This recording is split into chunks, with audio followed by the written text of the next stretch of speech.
The morning commenced in its customary manner.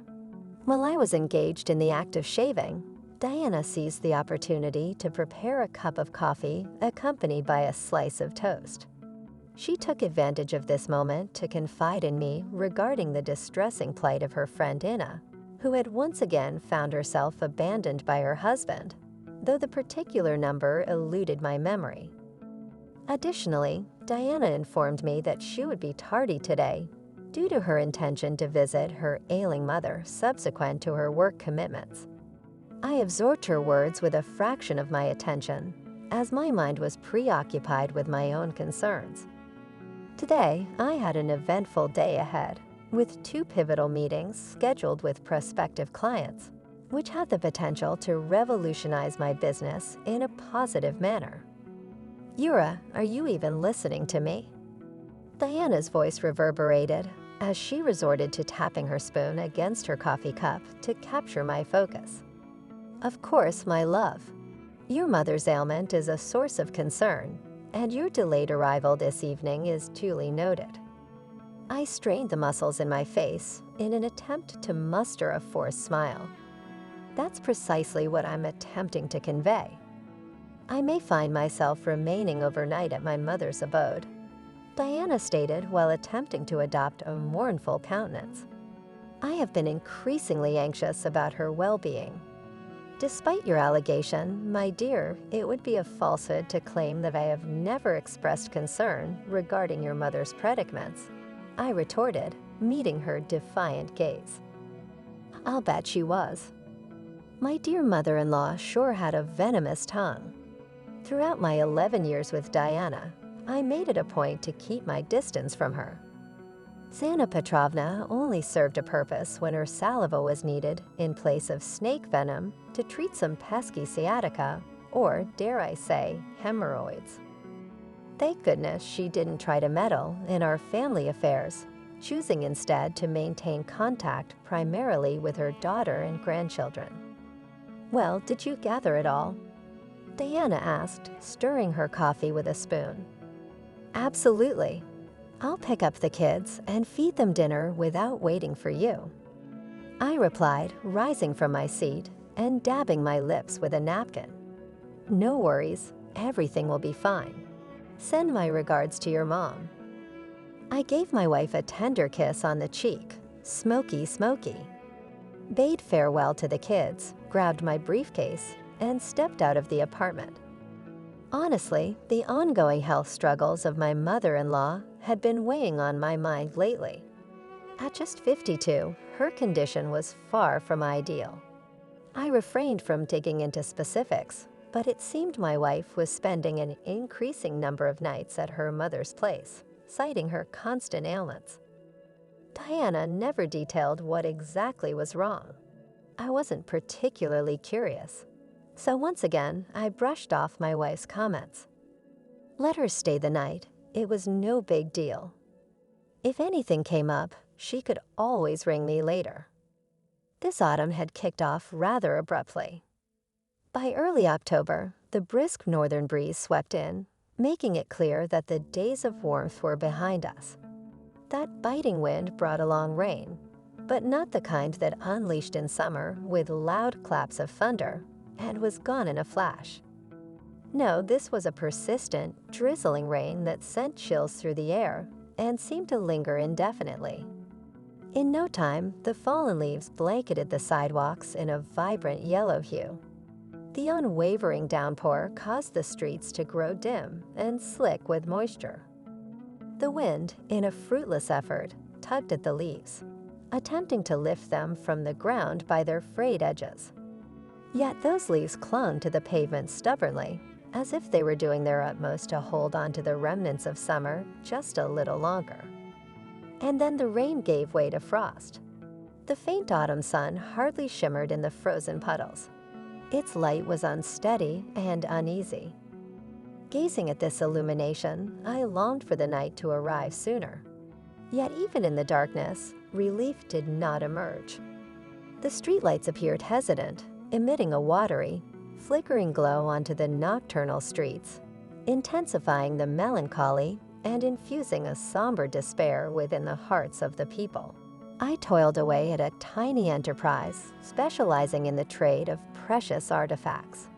On top of our primary pursuit, we dabbled in the assessment and scrutiny of illustrious adornments, predominantly those of an antiquated nature. To be perfectly candid, this establishment was of my own making. Apart from myself, it kept a quaint staff of 7, including my trusty secretary and a trio of smooth-talking peddlers in our dinky antique emporium, nestled on the ground floor of a leased building. Today, I found myself in the throes of meeting two immensely noteworthy clientele. The outcome of these encounters could indubitably make or break my financial fortunes. The most esteemed financial institution in our bustling town had expressed a keen interest in investing their funds towards the cultivation of a state-of-the-art gallery devoted to contemporary masterpieces. Naturally, they sought the sage advice of distinguished connoisseurs like myself. This venture was projected to span a significant duration, and the prospect of forging a partnership and extending my advisory services held me firmly in its enthralling clasp. The second rendezvous held just as much weight. Barely a month had passed since a renowned antiquities collector passed away, and his successor, who quite frankly lacked any enthusiasm for his kinsman's lifelong pursuit, was itching to offload the collection. First, though, he aimed to grasp its true worth. Given his lack of expertise in the realm of antiques, he wouldn't know a rare artifact from a mere trinket. He reached out to me to appraise the collection, with the prospect of me buying it afterward.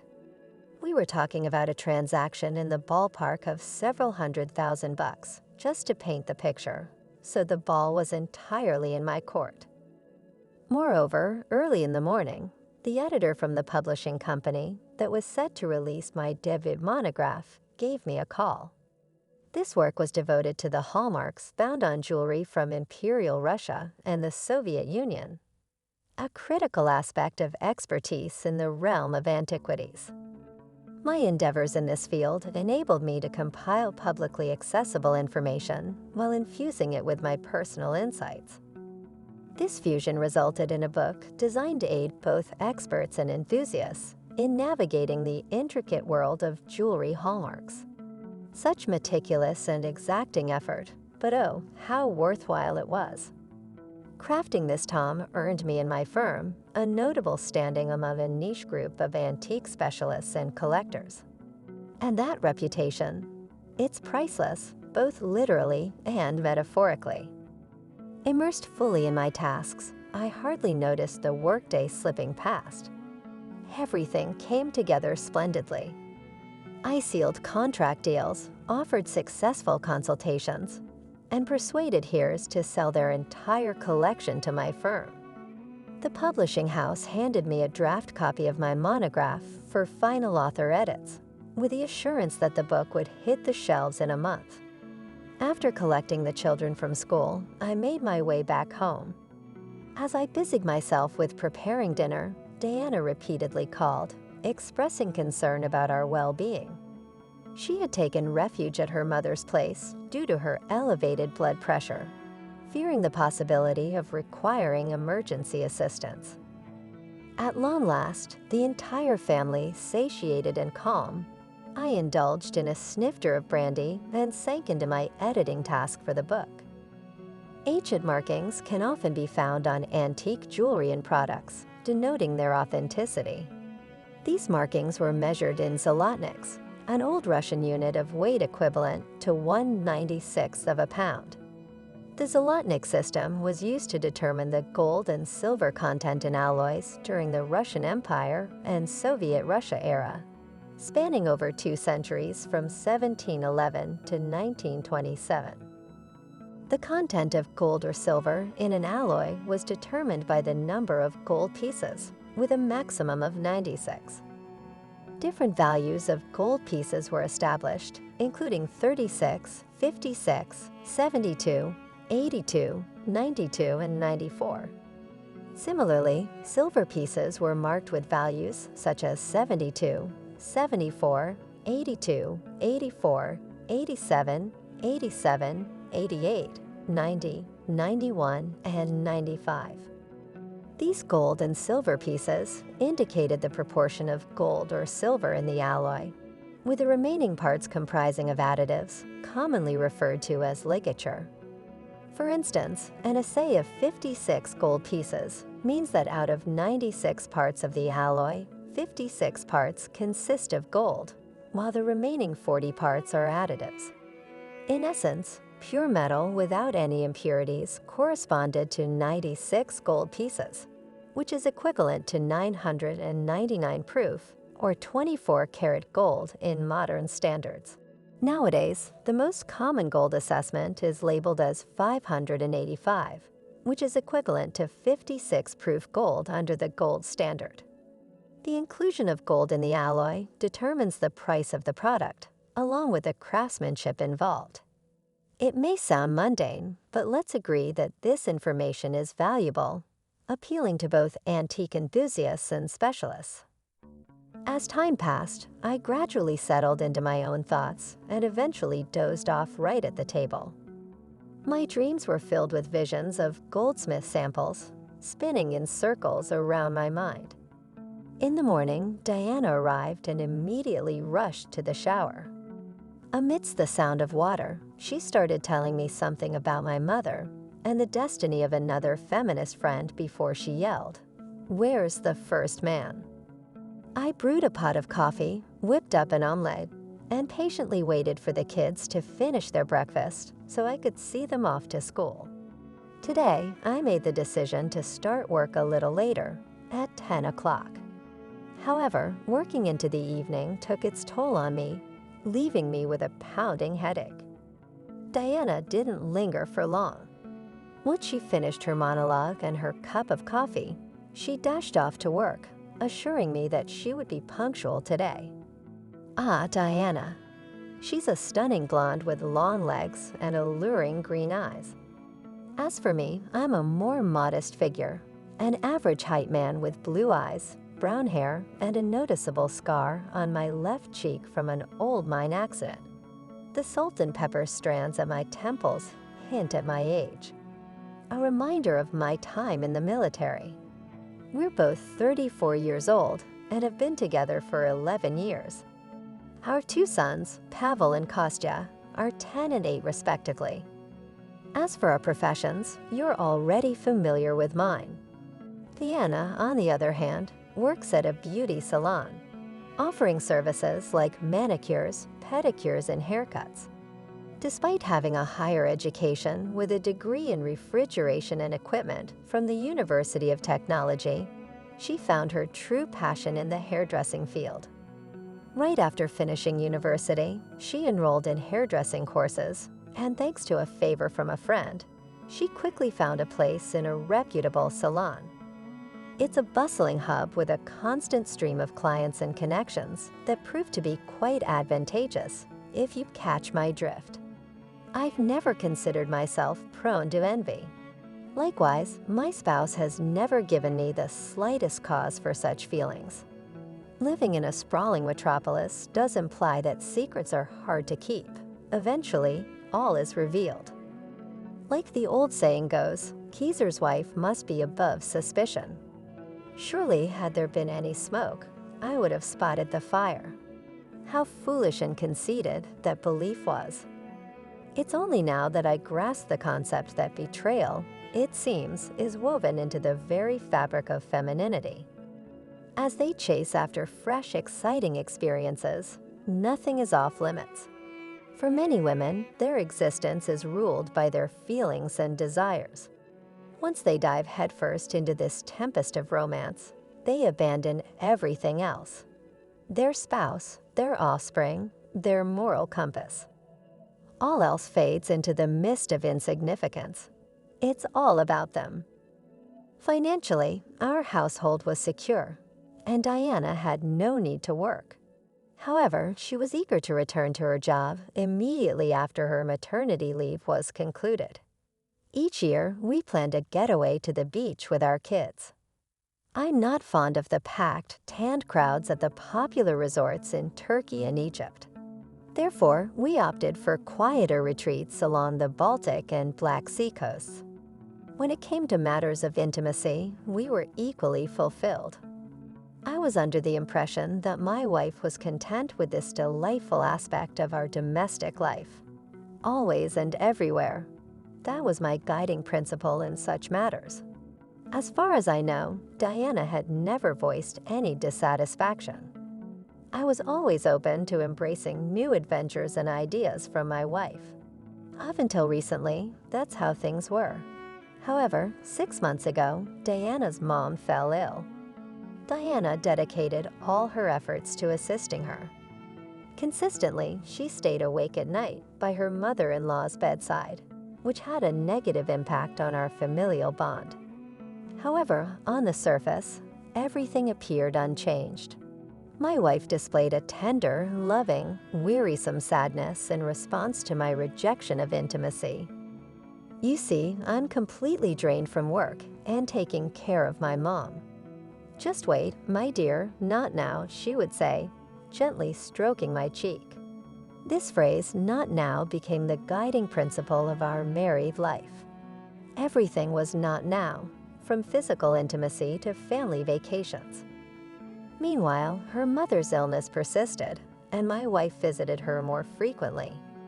Eventually, she started spending more time with her mom than with me or our own children. The love of a daughter, that's my mom. The morning had unfolded in utter disarray. As I stepped into my office, it struck me that I had forgotten to turn off the bathroom light at home. It wasn't a major issue, yet I felt compelled to dial my wife's number and have her check it for me. However, she didn't pick up, neither on the landline nor on her mobile. Just when I contemplated heading back home, an urgent call tethered me to work. Yuri Vitalivich, my dear fellow. Nikolai Andreevich Mezentsev here, and I hate to be a bother. Could you possibly swing by my residence and examine something for me? I've been presented with a platinum ring purported to hail from the mid-19th century, but its authenticity raises questions in my mind. I'd be more than willing to compensate you handsomely for your expertise. The voice that reached out was a captivating, rich baritone, a timbre that never fails to charm the likes of our kin. Mezentsev, a name that rings a bell, and it suddenly clicked in my mind. A wealthy benefactor, spending summers at home and winters in Spain, having ownership of multiple newspapers and a stake in the oil industry. Perhaps he's chosen to put his money into antiquities. Well, when you have the funds, the world comes knocking at your door. Sure thing, I'll make it there by 6:00 p.m. Just send me your address via text. Excellent. I'll have the salesperson ready by then. So long for now. Mezentsev signing off. I tried dialing my wife's number once more, but it seemed futile. Perhaps she was fast asleep or had gone off to her mother's place again. Mezentsev's abode lay in an upscale cottage community, around 30 kilometers away from the city. The moment I approached his grand mansion, the scent of opulence permeated the air from a distance. Striding along the tiled path, I pushed open the weighty front door. At the entrance stood the owner himself, a dignified playboy of approximately 45 years, wrapped in a bathrobe that barely concealed his exposed body. Peeking through the lapels, I caught a glimpse of his graying, curly chest hair. His overall demeanor implied that he was doing me a tremendous favor simply by sharing the same airspace. Please, Yuri Vitalivich. He flashed a warm smile. Come on, let's head up to the second floor, to my office. We ascended the marble staircase and arrived at a hallway lined with several doors. One door led to a study, while the others seemed to be bedrooms. No sooner had we exchanged a few obligatory words than the owner's mobile phone began to ring. Mikhail Viktorovich. Yes, I'm home, he responded, blocking the receiver with his hand and giving me a nod. "I'll come meet you right away." "Just wait a bit, Yuri Vitalivich," the owner said, turning towards me. "I'll go downstairs and meet the seller.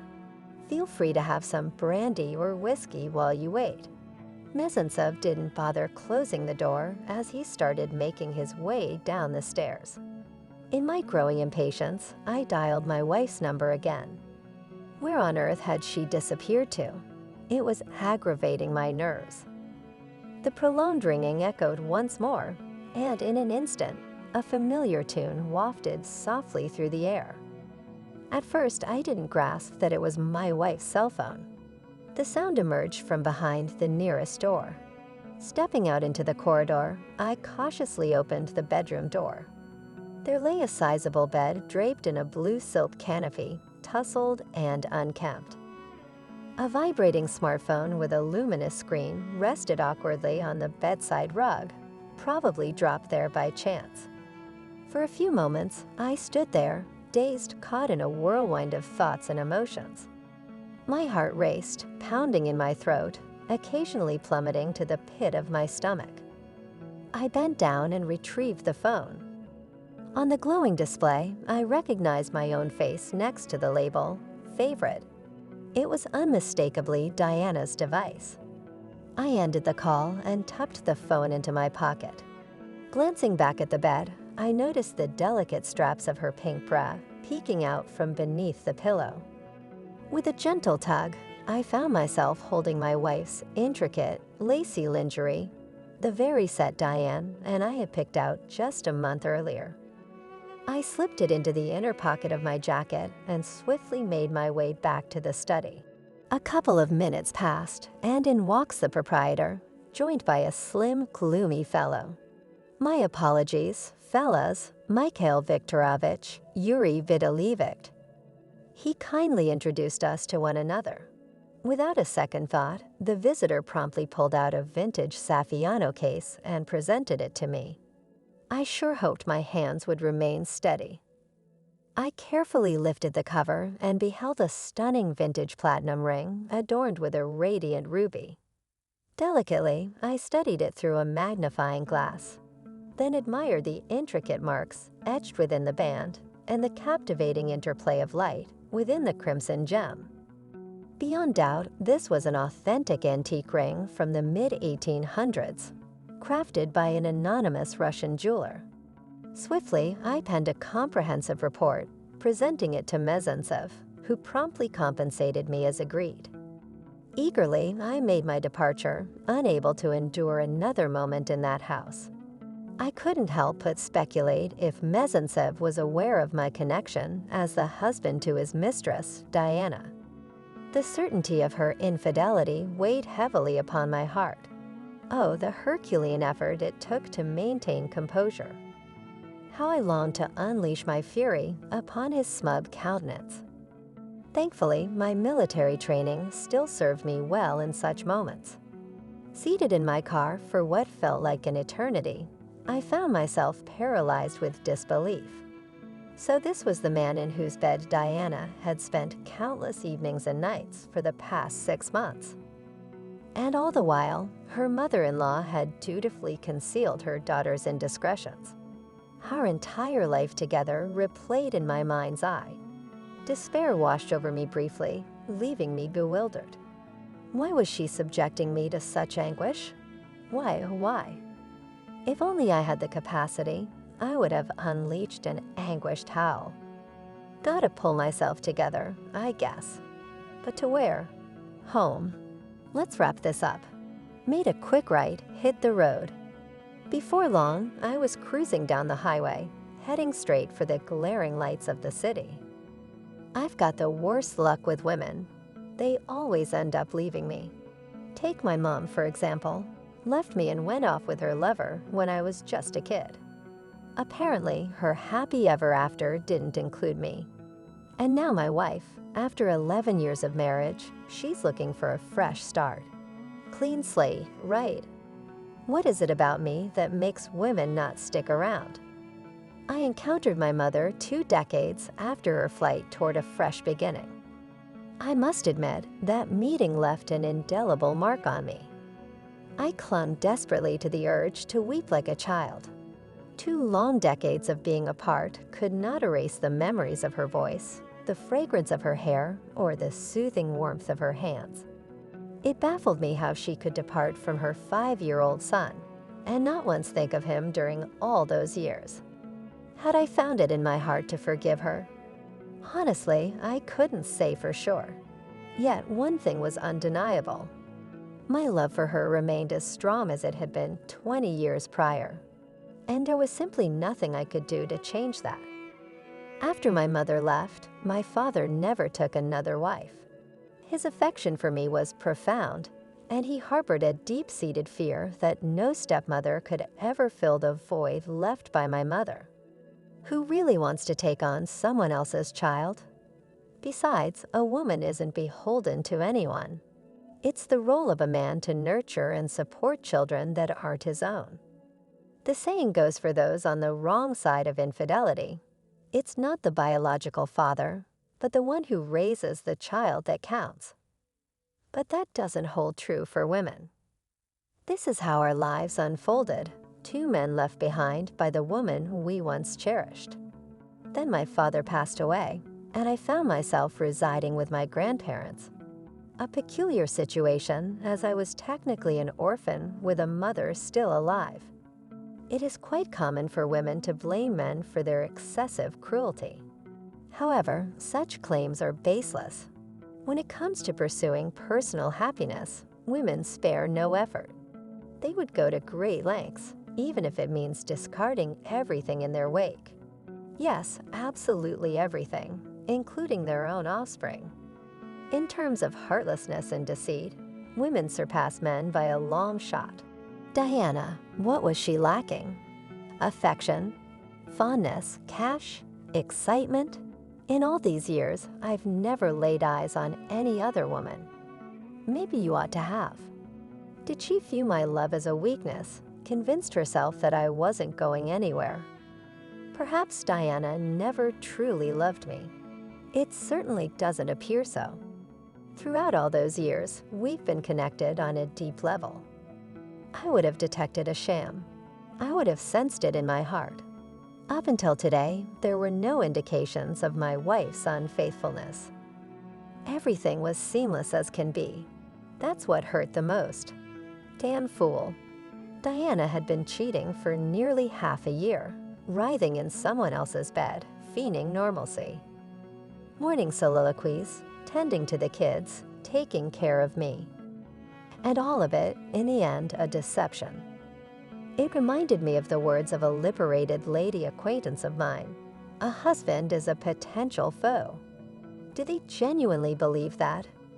And act accordingly, as if they're in bed with the enemy. The result became evident to me.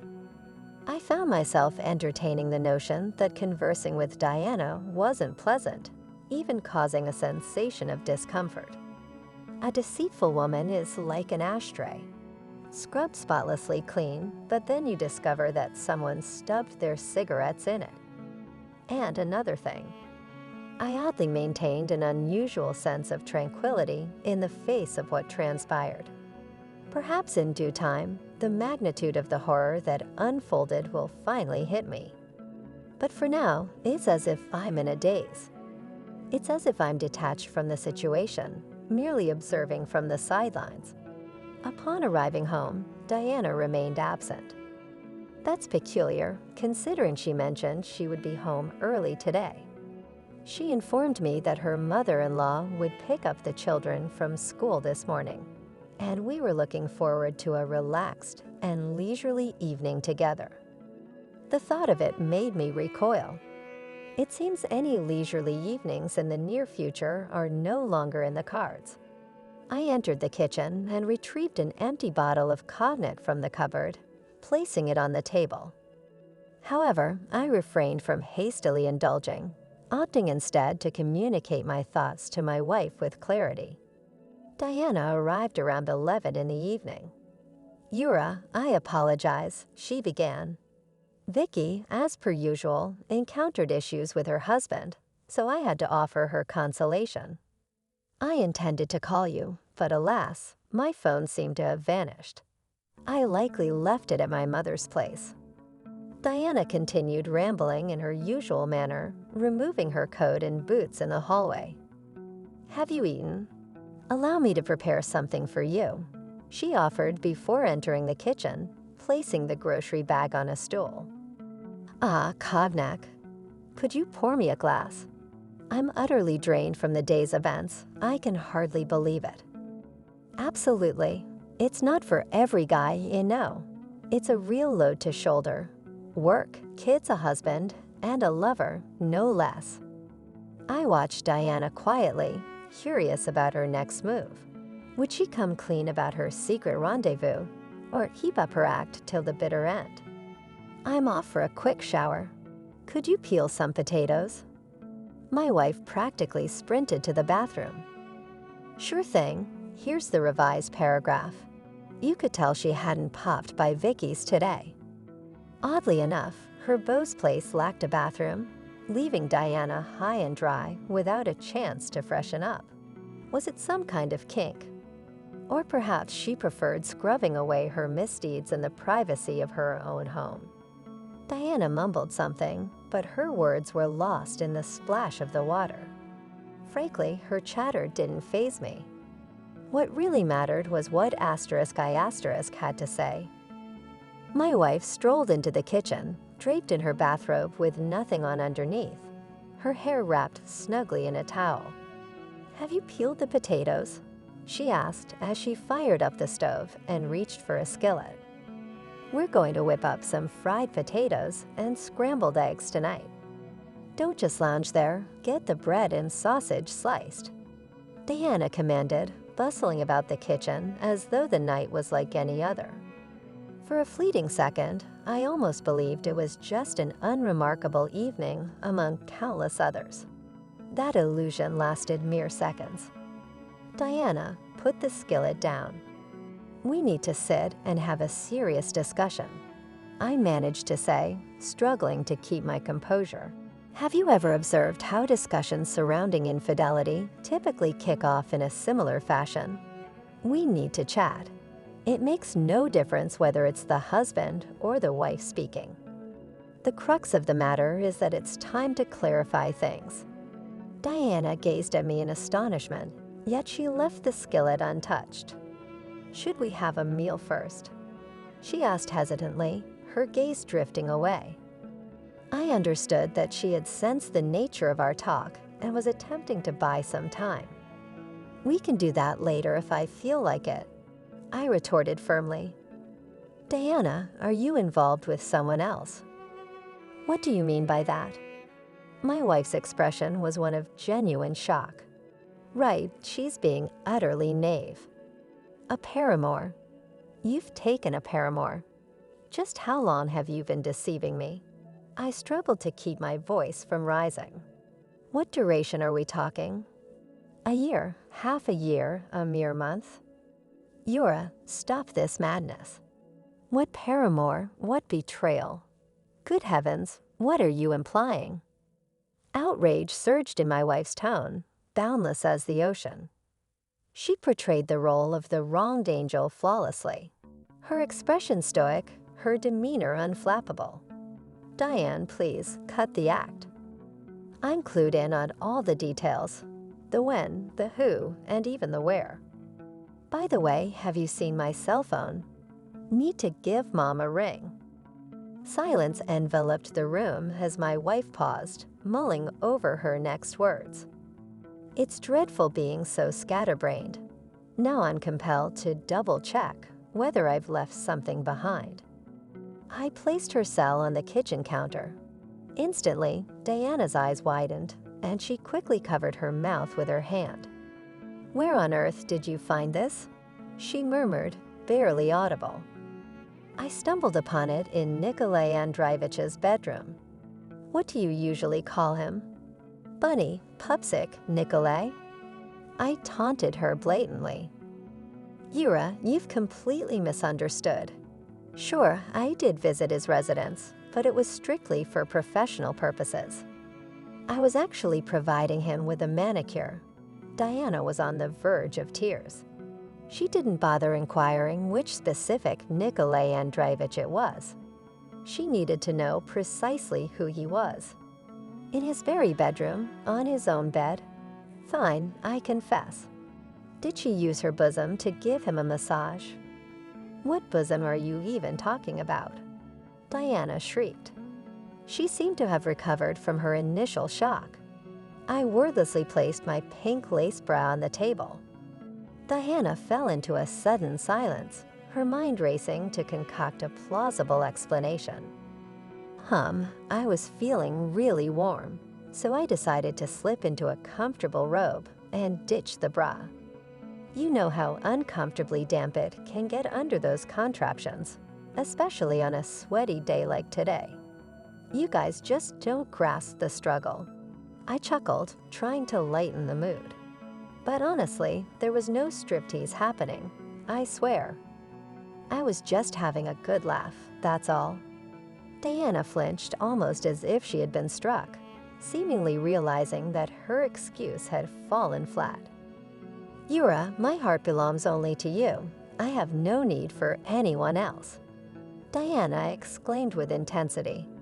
I'm unsure what illusions are clouding your judgment, but my words bear only the truth. Consider our two beautiful children. How could there be room for infidelity? What sense does it make? Overwhelmed, she collapsed to her knees before me.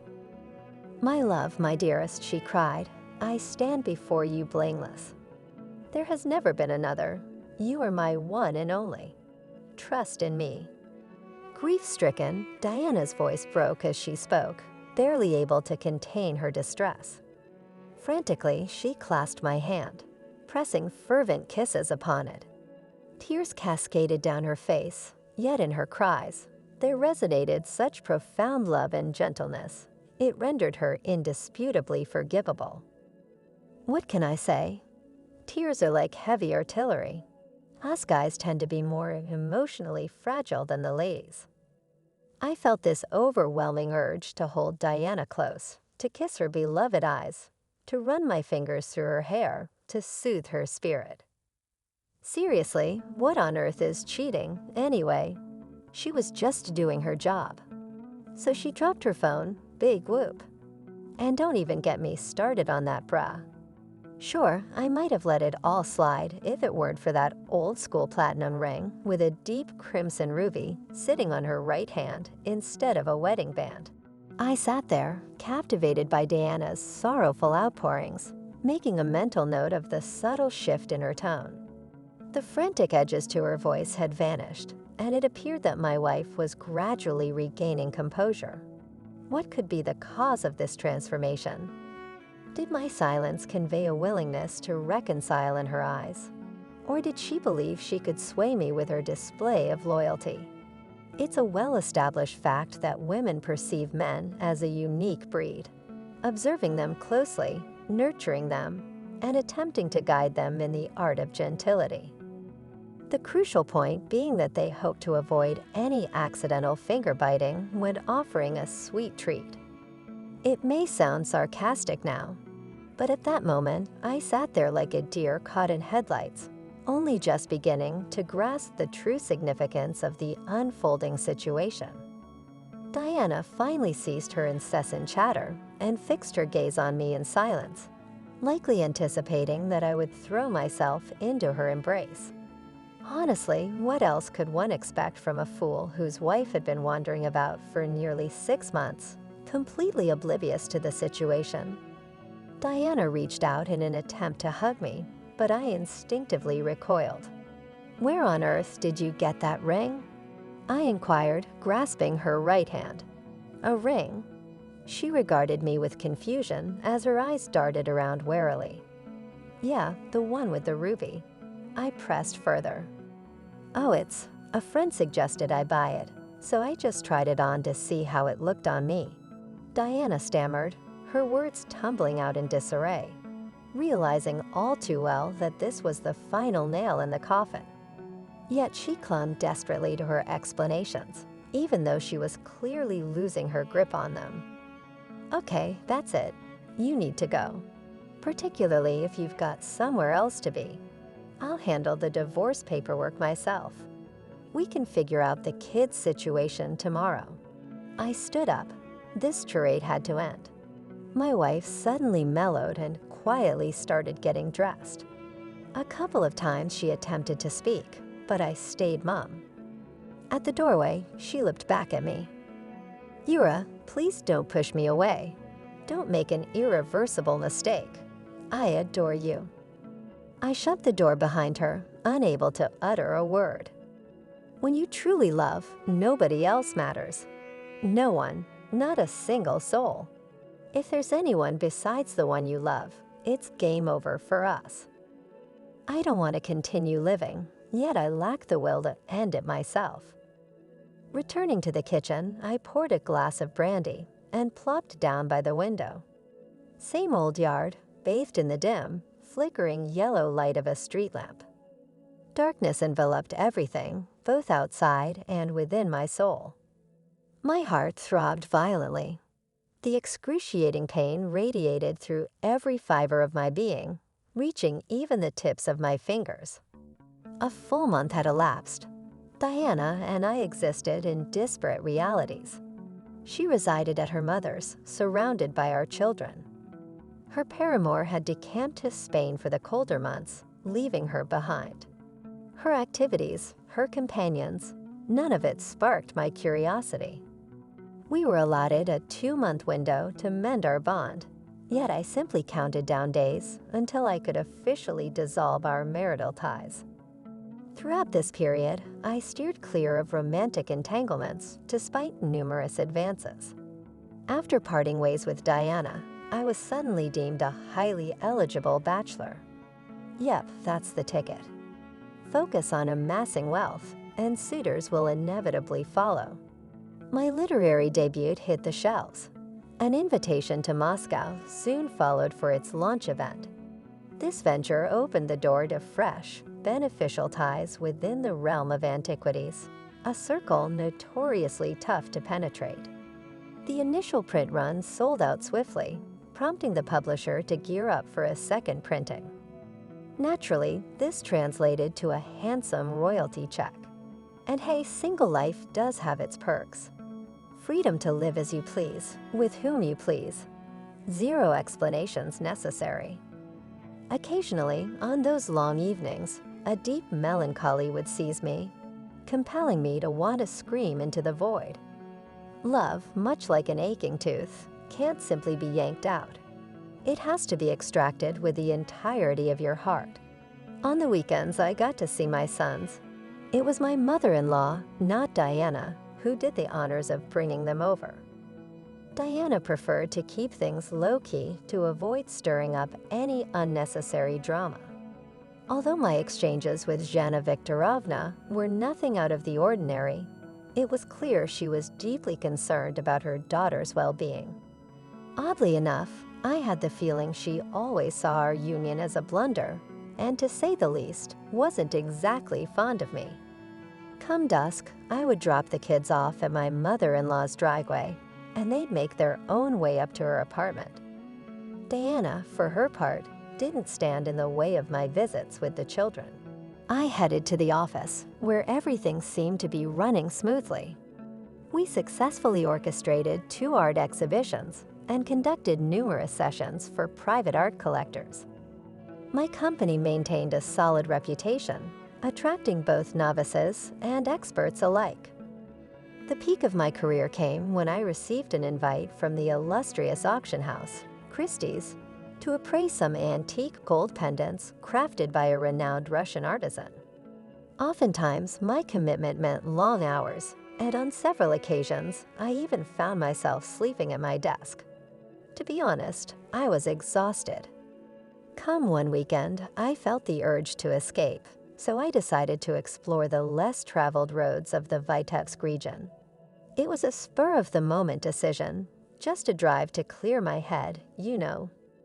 Initially, I thought about bringing the kids along, but then opted against it. The journey would be too taxing for them. Best let them stay at home. I made up my mind to venture into these areas, hunting for deserted hamlets and wandering through forsaken homes. You'd be surprised at the intriguing finds you can stumble upon. Stuff that's valuable both culturally and monetarily. Nowadays, it's all the rage to gather and invest in vintage pieces. You can offload just about anything, even items that seemed worthless just the other day. So I figured, why not mix business with pleasure? I thought I'd have a good time and maybe make some cash on the side. I hurriedly threw my stuff together. Slipping into a cozy jacket, I slung my bag into the car and draped a large piece of tarpaulin over the trunk. In a flash, 10 minutes later, I joined the stream of morning traffic, which hadn't lessened despite the weekend. Pulling over at a gas station on the edge of town, I topped off the tank. Who knows what the fuel situation is out in the sticks? I cruised for about 20 kilometers along the ring road, and within half an hour, I found myself on the Vitebsk highway winding through Lepo. Smooth sailing on a good road meant I could put the pedal to the metal. After 160 kilometers, I veered right just past the Zapovednik, leaving it in my rearview mirror. The road narrowed and I had to ease up. It was bitter cold. A light dusting of snow from the night before now swirled in waves ahead of the car. The morning sun peered through a haze, giving the surroundings almost an ethereal crispness. Nearly all the leaves had fallen, but the few that clung on stood out like colorful freckles against the gray-green autumnal woods. I had been on the move for roughly 30 clicks when the asphalt came to an abrupt halt. The pavement gave way to a dusty trail, and soon enough, I found myself amidst a thick woodland. The deeper I ventured, the more constricted the path became.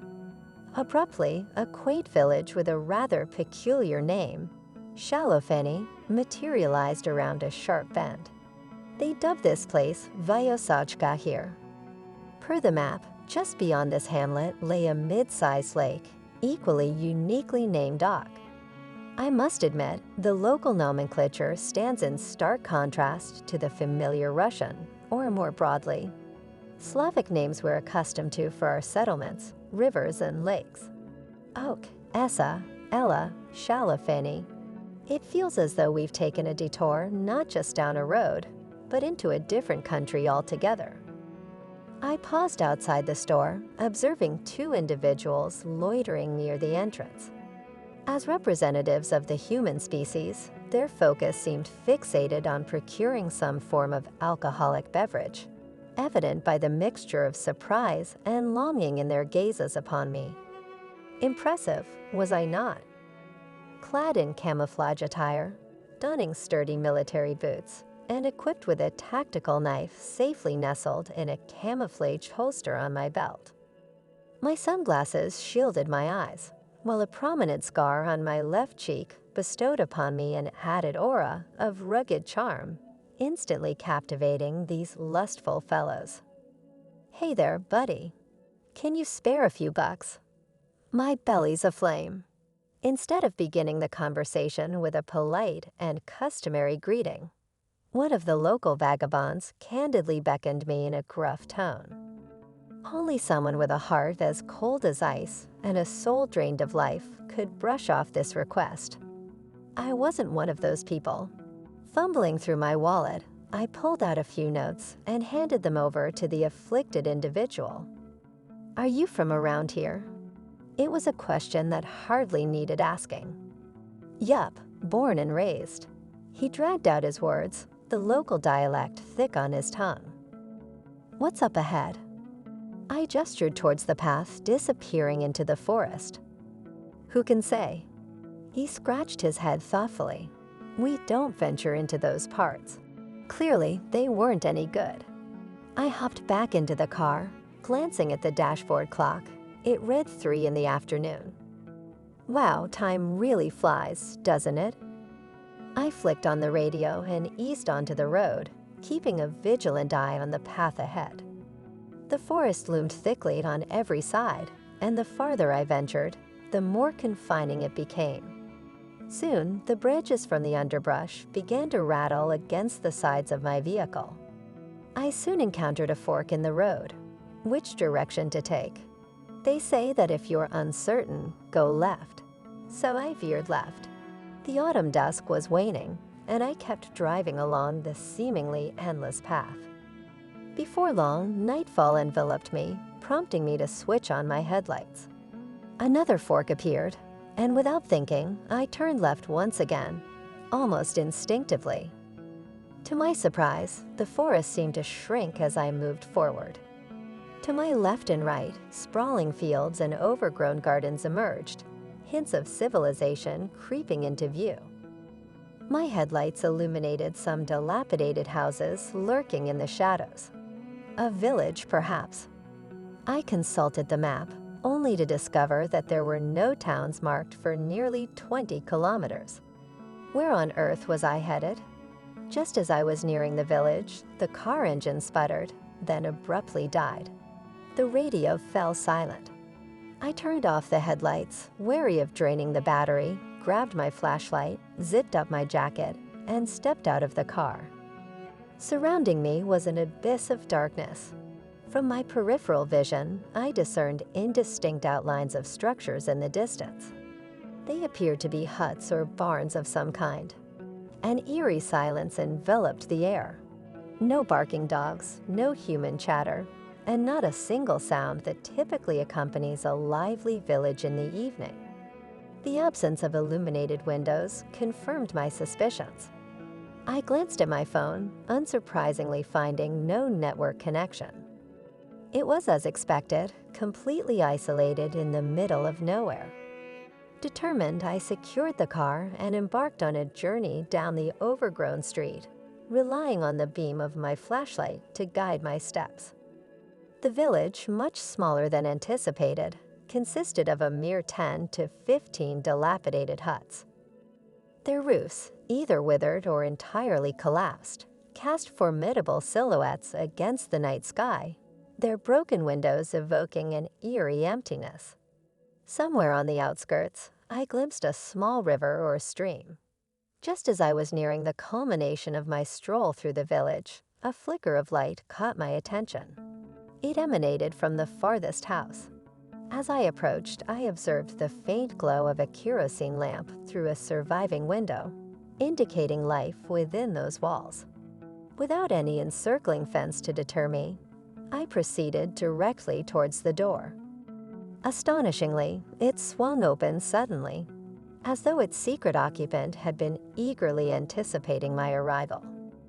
"Come in quickly, don't let the warmth escape," a raspy voice called out. I shut the door swiftly and moved towards the rear of the house. Against one wall, a worn-out table stood, a flickering kerosene lamp its sole adornment.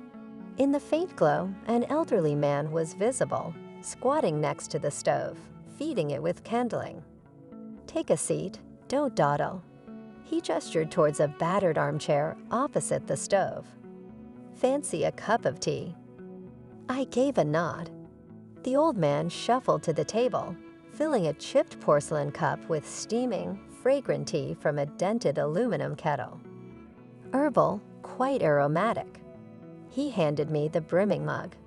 "I'm Petrikov Joseph Kazimirovich, but you can just call me Grandpa Petrak." I had a taste. The drink, with its gentle mix of sweetness and tanginess, soothingly warmed my throat and belly. "There's some grub in my ride. Perhaps I ought to head over," I pondered aloud. "No need to fret. We've had our fill of tea," reassured my elderly companion. With a skilled touch, the old man tended to the firewood using a metal rod. From the hearth, the sparks gracefully ascended to the vault of the fireplace. I felt incredibly comfortable, as if I had spent a considerable part of my existence in this dwelling. With each sip of tea, exhaustion melted away and anxiety dissipated into the ether. Everything in my surroundings became familiar and dear to me. "Well, are you feeling warm?" The elderly gentleman settled onto a stool across from me. "Before long, the chill will take hold. Winter is fast approaching. The roads will be blanketed in snow, making them impassable." His raspy voice, simultaneously lulling and tranquilizing, gently nudged me towards slumber. Suddenly, an urge engulfed me, inspiring the desire to confide in a stranger, to unveil the trials and tribulations of my life, to recount the heartbreak inflicted upon me by both my mother and wife. We sat together for ages. I spoke while he listened intently.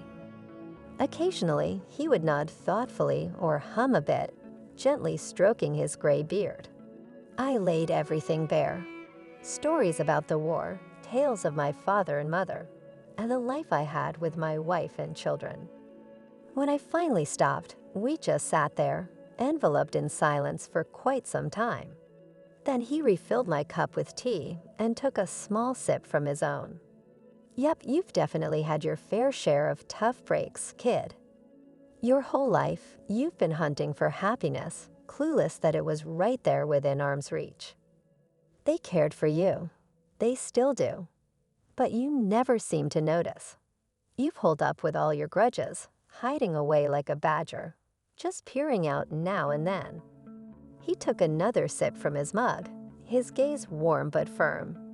Take a look around and recognize your happiness. Try to be kinder, especially to those close to you.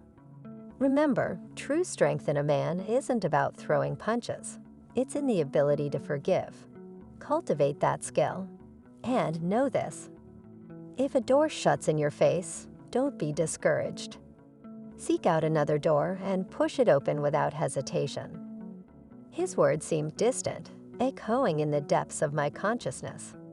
My weary eyes succumbed to slumber, and I slipped into unconsciousness, oblivious to the passing moments.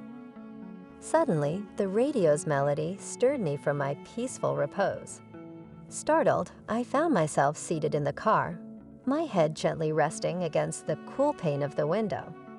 A chill overcame my back and legs, reminding me of the lingering winter outside. Was it all just a reverie? The memories of Grandpa Petrac flooded my mind. The aroma of his tea, the profound connection we shared during our lengthy heart-to-heart. Every word he spoke remained etched in my memory, the flavor of that tea still imparting its essence upon my taste buds. Yet how did I find myself enclosed within this vehicle? The answer to that enigma eluded me, leaving me adrift in a sea of uncertainty. I turned the key in the ignition. The engine thrummed softly, creating a sense of calm. Slowly, the car rolled down the overgrown lane. I scanned the surroundings intently, searching for the residence where I had spent the night conversing with the elder. Yet along the road stood only crumbling houses, their facades darkened by the wear of time and relentless rain. Here I found myself at the fringe of town, at the very end of the street. The structure looked vaguely familiar, yet there was no fence to mark its boundaries. I drew closer to the dilapidated shack. The porch sagged, and the door hung askew. Surely this was just a figment of my imagination. The weariness, anxieties, and burdens of recent days had taken their toll. Just as I was about to turn away, I spotted something yellowed protruding between the slats of the trim. Cautiously, I tugged at it and uncovered what appeared to be a parcel. As I unraveled the rag, I found myself holding a time-worn ring, darkened by age, featuring a seal crafted from some unfamiliar metal.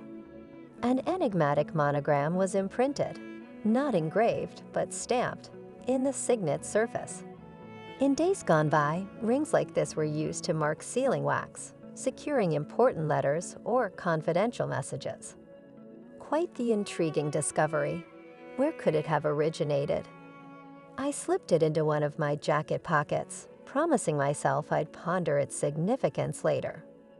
I stepped on the accelerator, causing the car to glide effortlessly down the icy road. The soft glow of dawn embraced the surroundings. As I turned the corner, not far from the road, my gaze landed upon an ancient and forsaken graveyard. Weather-worn crosses, crowned with distinctive crests and tombstones shattered by time, greeted my eyes. It was an ordinary village cemetery, commonly known as a pogost. Deciding to explore, I parked the car and leisurely strolled along the perimeter of the cemetery, avoiding venturing too far in. Amidst the array of graves, one particularly caught my attention. It stood slightly apart from the others, an epitaph etched into the metal pyramid atop the grave, once adorned with crimson paint. The inscription revealed the identity of the deceased, Joseph Kazimirovich Petrikov, born in 1880, mercilessly taken by fascists on November 16, 1943. Night had already descended when I arrived back at my house, weary from my journey. Seeking solace and attempting to process the bewildering events that transpired, I remained seated in the car. The weight of fatigue hung heavily upon me. Abruptly, a memory resurfaced, causing me to pause. It was the ring. I gazed at it intently, uncertainty clouding my thoughts. Without any discernible reason, I slipped it onto the finger once adorned by my wedding band, the right ring finger. And lo and behold, it felt as though I had plunged into an unending abyss. The day started off like any other. As I lathered my face with shaving cream, Diana managed to whip up some coffee and toast. In between sips of her morning brew, she regaled me with the tragic tale of her friend Inna, who had once again been left high and dry by her husband, though I had long lost track of which one it was. She also mentioned that she would be arriving early today, as my mother had called and promised to pay us a visit. To top it all off, she would personally pick up the kids from school. While she poured her heart out, I half-heartedly listened, my mind consumed by the weight of my own troubles. It was going to be a jam-packed day, filled with two pivotal client meetings that had the potential to make or break my business. As I spritzed cologne onto my neck, I adjusted the darkened ring on my right hand and sauntered into the kitchen. "Yura, are you even listening?" Diana exclaimed, rapping her spoon against her coffee cup in an attempt to grab my attention.